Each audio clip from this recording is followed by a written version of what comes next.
सहेली से मिलने की? शादी के बाद तू ही थोड़ा बिजी रहने लगी है। हाँ हाँ, सारा इल्जाम मुझ पर ही डाल दे। वैसे चल आप पहले बैठ कर बातें करते हैं। शादीशुदा रिया कई महीनों बाद अपने मायके आई होती है, जिससे मिलने उसकी सहेली पायल भी आती है। दोनों सोफे पर बैठती हैं और बातें शुरू होती हैं। वैसे मैंने तो सोचा था कि शादी के बाद जब अपने मायके आऊंगी तो तेरा ग्लो अप देखूंगी, लेकिन तू तो अभी भी बिल्कुल पहले की तरह ही मोटी है। बहन, तेरी शादी हुई है, खाने को लेकर मेरा तो शौक खत्म नहीं हुआ है। मैं खाने की शौकीन हूँ तो मोटी होंगी। अपने इस मोटापे पर थोड़ा कंट्रोल कर, वरना तेरी जैसी 100 किलो की लड़की से कौन शादी करेगा। अगर कोई शादी नहीं करेगा तो तेरे देवर को पटाकर तेरी देवरानी बनकर आ जाऊंगी तेरा सर खाने। वैसे तुझे बता दूं कि मेरा देवर बहुत ज्यादा हैंडसम है। शहर की सारी लड़कियां उसके आगे पीछे तितलियों की तरह मंडराती रहती हैं।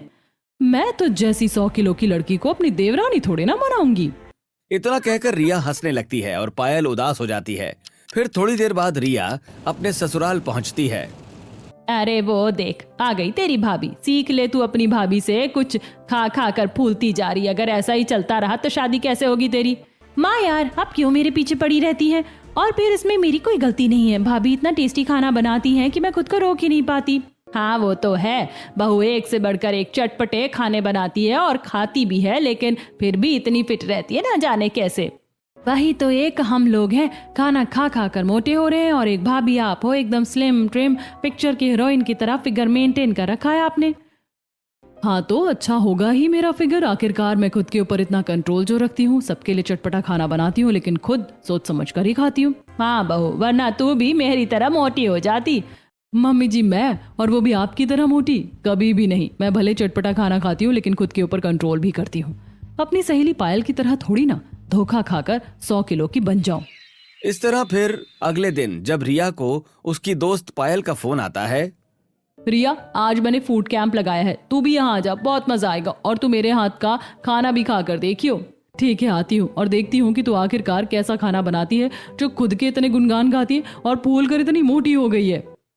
इतना कहकर रिया फोन कट करती है और पायल से मिलने उसके फूड कैंप जाती है और देखती है कि जिंदगी में ना हो मिठास तो खाने में डालो स्वाद। आओ आओ खाओ पायल स्पेशल डिश।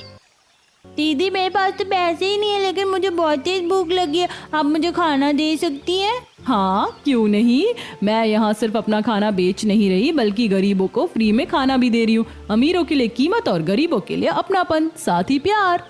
इतना कहकर पायल चिंटू को फ्री में खाना दे देती है और बच्चों के जाने के बाद पायल खुद भी अपना बनाया चटपटा खाना खाने लगती है। वाह, कितना टेस्टी खाना बनाती हूँ मैं, सच में। अब पता चला मैं इतनी मोटी क्यों हूँ। पायल एक के बाद एक चटकारे लेते हुए पकौड़ियाँ खाती है। तभी दूर खड़ी रिया ये सब देखकर पायल के पास आती है। तेरा भी सही है यार, खुद भी खाओ दूसरे को भी खिलाओ। अब पता चला तू फूल कर 100 किलो की क्यों हो गई है। हाँ वो मैं चटपटे खाने की शौकीन हूँ ना, इसलिए। हाँ लेकिन फिर भी अपने मोटापे पर थोड़ा ध्यान रखना, कहीं ऐसा ना हो खाने और खिलाने में उम्र बीत जाए और शादी के लिए कोई लड़का ना मिले। इतना कहकर रिया हंसने लगती है, लेकिन पायल को बहुत बुरा लगता है। अब रिया पायल के फूड कैंप का खाना खाती है और खाने की बहुत तारीफ करती है और उसके बाद अपने घर चली जाती है। अब रिया के जाने के बाद रिया का देवर वहाँ कंपनी की तरफ से फंड डोनेट करने आता है। अच्छा हुआ टाइम पर यहाँ पहुँच गए, एक बार खाना खाकर रिव्यू भी दे देंगे। हाँ हाँ रिव्यू दे देना, लेकिन उससे पहले उस लड़की को तो देख जो बच्चों के साथ कितना अच्छा व्यवहार कर रही है और खुद भूखी रहकर उनका पेट भर रही है। रोहन की बात सुनते ही विवान तुरंत पायल की तरफ देखने लगता है, जो बच्चों को खाना बांट रही होती है। बच्चों जल्दी जल्दी एक एक डब्बा उठा लो, कहीं ऐसा ना हो कि खत्म हो जाए। लेकिन दीदी आपने तो खुद के खाना बेचने के लिए लगाया था, तो फिर हमें फ्री में खाना क्यों? खाना बेचने से ज्यादा बांटने में खुशियां मिलती हैं, और फिर वैसे भी मुझे फंड भी तो मिलने वाला है। यहाँ दोबारा खुद कैंप लगाऊंगी, तब मैं एक्स्ट्रा खाना लाकर बेच भी लूंगी। इसी तरह पायल पूरे दिन फूड कैंप में गरीब बच्चों की मदद कर उन्हें खाना देती है और साथ ही अपना बिजनेस भी करती है। फिर शाम को जब थक हार कर मैदान के किनारे बैठती है। Excuse me. जी बोलिए। आप कितनी ज्यादा नेक दिल है, खुद का काम करने के साथ बच्चों का पेट भी भर रही हैं, वो भी फ्री में। मैं अपने चटपटे खाने का कैंप चलाऊं और सामने भूखे बच्चे को देखूं, ऐसा थोड़ी ना हो सकता है। हाँ, वैसे एक सवाल पूछूं, आप इतना अच्छा खाना बना कैसे लेती हैं कि हर संडे लगने वाला फूड कैंप पर भी इतनी भीड़ रहती है? क्योंकि खाना मैं अपने लिए नहीं बल्कि दूसरों के लिए भी बनाती हूँ। वैसे चलिए मैं आपको अपने हाथों का खाना टेस्ट करवाती हूँ। इतना कहकर पायल विवान को फूड कैंप में ले जाती है और बैठकर अपने हाथों से बना खाना खिलाती है। अरे वाह, आपने छोले की सब्जी कितनी टेस्टी बनाई है और ये भटूरे भी ठंडे होने के बावजूद इतने ज्यादा स्वादिष्ट लग रहे हैं। क्या सच्ची? जी हाँ, बिल्कुल। सच कहूँ तो सब्जी में मसाले इस तरह घुल गए हैं जिस तरह में सुगंध घुली होती है। शायद इसी स्वाद की वजह से तो मैं पूरे 100 किलो की हूँ। खाना बनाकर दूसरों को भी खिलाती हूँ और खुद भी खाती हूँ। पायल और विवान आपस में हंसी मजाक करते हैं और इसी तरह विवान अक्सर पायल से मिलने आता है और उसकी हर छोटी बड़ी चीज को नोटिस करता है। फिर एक दिन विवान जब रात को अपने पूरे परिवार के साथ खाना खा रहा होता है। क्या हुआ भैया, आजकल बड़े खोए खोए रहते हो? कहीं कोई गर्लफ्रेंड बना ली है क्या? अरे नहीं, पागल हो गई हो क्या? मुझे इन सब में कोई इंटरेस्ट नहीं है। इंटरेस्ट हो या ना हो, अब तेरी उम्र हो गई है, तैयार हो जा, क्योंकि माँ तुझे पकड़कर दूल्हा बना ही देंगी। हाँ तो अब क्या मैं शादी भी ना करूँ अपने बेटे की? मैंने तो लड़की ढूंढनी भी शुरू कर दी है। ओहो माँ, आप लोग भी क्या अभी से ही मेरी शादी की बातें कर रहे हैं? मुझे भी शादी नहीं करनी है। देवर जी, आपको शादी करनी हो या ना करनी हो, मैं तो आपकी शादी करवा कर अपने लिए हीरोइन जैसी देवरानी तो ला कर रहूंगी। भाभी, अगर कल को कोई मोटी लड़की देवरानी बन के आ गई तो आपकी तो? क्या भैया, आप भी कैसी बातें करते हो? भाभी, आप भैया की बातों को इग्नोर करिए और भाभी आप ना बिल्कुल खुद की तरह अपनी देवरानी भी स्लिम ट्रिम 0 फिगर वाली लाइएगा। हाँ, क्यों नहीं, मेरे देवर जी भी तो बिल्कुल ऋतिक रोशन की तरह हैं, तो देवरानी भी तो आलिया भट्ट जैसी लाऊंगी। सभी की बातें सुनकर विवान थोड़ा गुस्सा करता है, लेकिन मनी मन शर्माने भी लगता है और फिर थक कर वहां से चला जाता है। फिर कुछ दिनों बाद अचानक विवान सुबह सुबह घर के दरवाजे पर दस्तक देता है। रिया, थोड़ा जल्दी टिफिन दो। तुम्हें पता है ना, अगर ऑफिस के लिए जरा सा भी लेट हुआ तो सर आधे दिन की सैलरी काट लेंगे। भाभी, आप मुझे टिफिन नहीं दोगी तो भी चलेगा, पर प्लीज मेरा आईडी कार्ड ढूंढ कर दे दीजिए। एक एक करके बोलिए, मैं रोबोट नहीं हूँ जो एक साथ सारे काम कर दूं। ऊपर से इतनी सुबह सुबह न जाने कौन आ गया है, अभी दरवाजा खोल कर देखती हूँ। रिया बहुत ज्यादा इरिटेट होकर गुस्से में जाती है, दरवाजा खोलती है और हैरान रह जाती है। तभी पूरे परिवार की भी नजर दरवाजे पर पड़ती है। सभी वहां आते हैं और सामने दूल्हा बने विवान और एक मोटी सी दुल्हन को देखकर सबकी आंखें फटी की फटी रह जाती हैं। बेटा, ये क्या मजाक है? किससे शादी कर ली तूने? कौन है ये? और ये बुलडोजर जैसी लड़की कौन है? ये तू किसको उठा लाया? भैया, आपने शादी कर ली और मुझे बताया तक नहीं।